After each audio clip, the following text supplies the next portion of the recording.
ચૂલે ચડવે જગદંબાઈ નાની એવી પૂરડી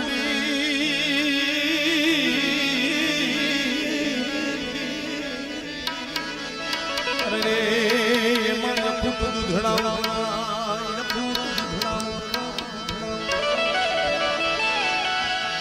પછી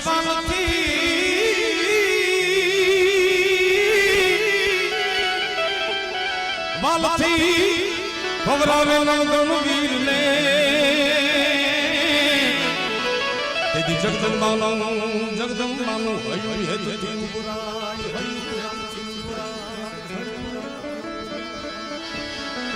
પછી પ્રેમથી દૂધડા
નવગણ કે હાલો જગદંબા હું કસીમાં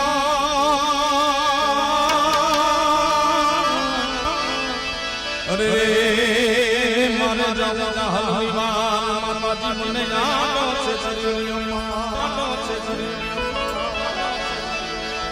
હવે ભગવતી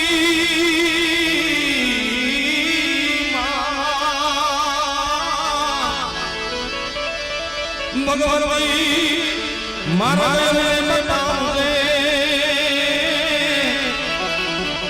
એ કે છો મારી મગર વાળીમાં મારી ભંપડા વાળીમાં મારી ભેડિયા વાળીમાં મારી અને રણની કાંધી જગદંબા ભગવતી બાપણ કે તે દીદી ચલી કાની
સત્સંગમાં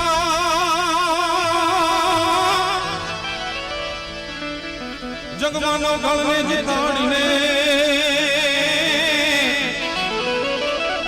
એ જગદંબાએ માર્યો માર્યો માર્યો માર્યો માર્યો ઠાર માર્યો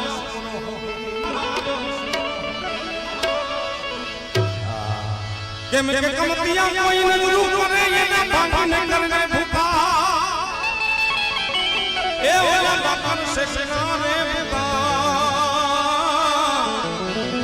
માડી તુને જમી ગઈ જીવણી તુરે કમતિયા નજરું કરે એના ભાંગીને કર ભૂખા ઓલા બાપા શેષના ભૂખા તું જમી ગઈ જીવણી મુરબી માયાભાઈ આહિરે વાત કરી કે જગદંબા પાસે કાંઈ માગવું જ નહીં, એટલું માગવું બે માં હે જગદંબા બસ આ દુનિયામાં અમારી લાજ રાખી લેજે. બે ત્રણ વાતો મારે આપની પાસે કરવી છે કે આની વાત નથી પણ જો અમે સમગ્ર વિશ્વમાં દુનિયામાં શહેરમાં નગરોમાં કાર્યક્રમ માટે જતા હોય એટલે જાત જાતના સવાલો કરે કે ચારણ જ્ઞાતિમાં જગદંબા થઈ ગઈ તો તમને શું દીધું? ક્ષત્રિયોને રાજ દીધા, તમામ જ્ઞાતિને માતાજીએ એક રાયના હાવ રાંક જેવા માણસને પણ રાજા બનાવી દીધા. એવા અનેક દાખલા આ સૌરાષ્ટ્રના ઇતિહાસમાં મોજૂદ છે. પણ કે તમને શું દીધું? જગદંબા જન્મી તમારી જ્ઞાતિમાં. બે વિદ્વાન કવિઓના મત આવ્યા.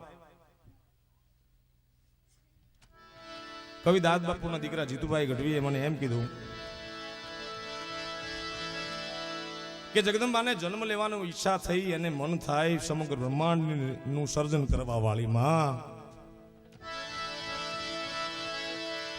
એને અવતાર લેવાનું મન થાય, બ્રહ્માંડમાં નજર કરે, સૃષ્ટિમાં નજર કરે અને એને ચારણનું ખોરડું દેખાય. સાહેબ એથી વિશેષ શું જગદંબા આપે? અને એથી સારો મત બીજો મને મુરબ્બી માયાભાઈ કીધો કે જગદંબા પાસે તો આખી દુનિયા મહેશદાનજી માગે છે કે રીધી દે, સીધી દે, અશ નવ નિધિ દે, બધું માગે જગદંબા પાસે. પણ ચારણ તો જગદંબાને એમ કીધું કે માં તારી પાસે માંગવું કાંઈ નથી, તારે જોતું હોય તો આ ખોળ્યું અમે ચારણનું તને દઈ. હા, ચારણે માંગ્યું શું જગદંબા પાસે કે માડી તાર